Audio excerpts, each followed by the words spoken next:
Ilang residente ng Bacayao Norte sa Dagupan City hiling na malagyan ng floodgate ang mga culvert pipe na karugtong ng ginawang flood control project sa barangay. Sundan sa report. Taong 2023 nang gawin ang riverbank protection na ito sa Barangay Bacayao Norte, Dagupan City. Madalas kasing bahain ang barangay tuwing tag-ulan. At ang start ng project ay nag-start sa Herrero Perez going to Bacayao Norte. Kaya siguro yung amount of 106 million na issue ay hindi na-include yung Barangay Herrero Perez. Sa kabila ng proyekto, nakaranas pa rin ng pagbaha ang barangay. Pinakahuli noong nakaraang buwan kung saan sunod-sunod na nanalasa ang bagyo na sinabayan ng habagat. Nakitaan na rin ng bitak ang ilang bahagi ng dike. Isa sa mga itinuturong dahilan ng pagbaha ang mga culvert pipe na karugtong ng natapos na proyekto.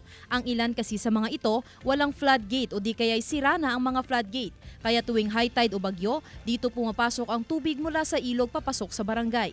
Hiling din ng mga residente na kung maaari ay makapagpatayo rin daw ng dike sa nasasakupan ng Tulyao River sa kanilang barangay. Pero kung titingnan naman natin sa kabuuan ng project, yung nadike is main river.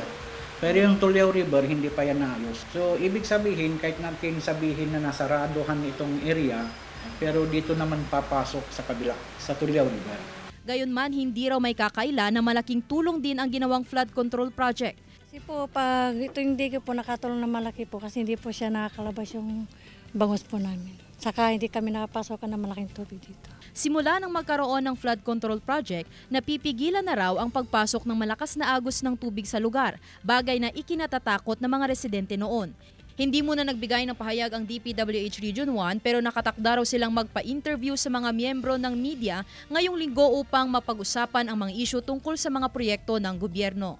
Kasama si Henry Duminsil, Sandy Salvacio, One North, Central Luzon.